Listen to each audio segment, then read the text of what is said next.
The Avro 1, Canada's first supersonic fighter plane, is ready to fly after 5 years of work and planning. It was nearly 60 years ago when the Avro CF-105 Avro took off for the very first time. It was designed as a long-range interceptor. It would be years before Avro Canada, then the third largest company in Canada, would get to this moment. But less than a year later, the Avro Arrow, the crown jewel in Canadian aviation, was destroyed. But now a team of scientists believe they found one of the prototypes of the iconic fighter jet at the bottom of Lake Ontario. When they destroyed the actual planes, there were 6 flying versions of the Avro. And then they destroyed the machines that made the planes, and they burnt most of the files.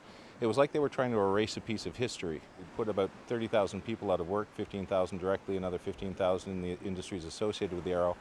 And Canada's third industry at the time, in the day, effectively shut its doors overnight. John Brzezinski is a geologist and CEO of Osisko Mining. He's teamed up with a marine technology team to locate 9 test models that were launched into Lake Ontario. More than half a century later, that decision by the Canadian government is still shrouded in mystery. Prime Minister John Diefenbaker insisted it was a financial decision. At the time, the Avro cost about $1 million to make. I knew that a great industry that had been established would be weakened, but it was right to end it. Perhaps most fundamentally, NATO figures that if there's going to be an attack from the communist bloc, it's going to happen probably in 1954. When nothing happens in 1954 or 55, politicians and even men in uniform are saying, we've invested an awful lot in defense, and maybe it's time to pull the throttle back a little bit on expenditures. The Arrow is going to be hugely expensive. Whether all the technologies work or not, whether it can be sold offshore or not, it's simply going to cost the Canadian government and the taxpayers an awful lot of money. This is an aircraft that seemed to have huge potential. It certainly would have been a crowning glory for the aerospace industry of the 1950s. It's believed Soviet moles infiltrated the Avro project. There are some questions of security, that perhaps there was a Russian mole within Avro somewhere, and this was a good way to get all of that information off the street, if you will. Not that it was on the street, so I don't necessarily buy that theory. If the mole was there, the mole knew what he or she wanted to know already.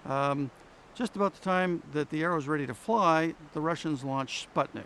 And it's recognized by 1957-58 that the threat may no longer be a manned air-breathing bomber. It may in fact be an intercontinental ballistic missile.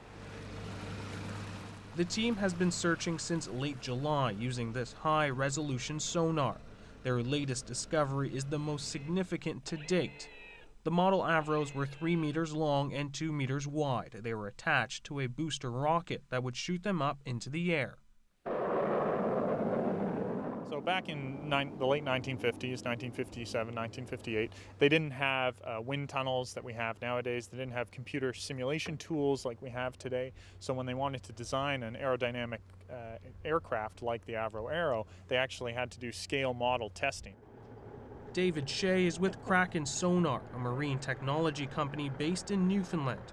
With the help of the Thunderfish Alpha, a high-res underwater sonar, his crew is hoping to find the 9 flight models that were launched over Lake Ontario between 1954 and 1957. His crew is searching an 8-kilometer area around Point Petrie in Prince Edward County. While Lake Ontario is the second deepest Great Lake, about 240 meters, the sonar is only searching an area about 20 to 60 meters deep. We tell it where to survey.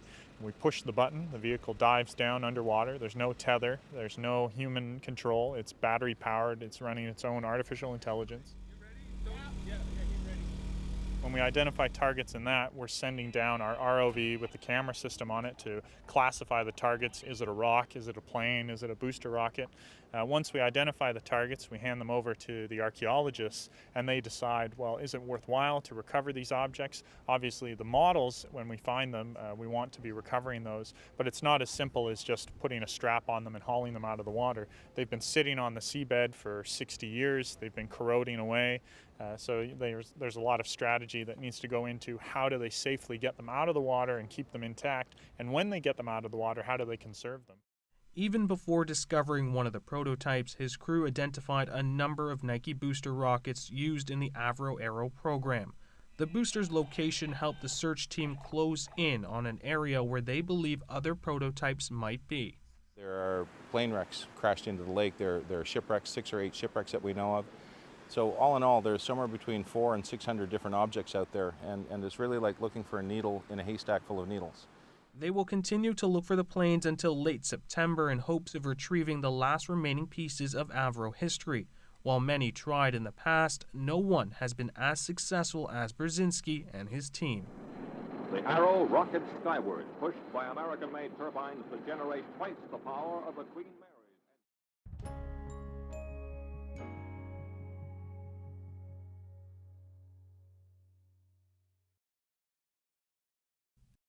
Help TVO create a better world through the power of learning.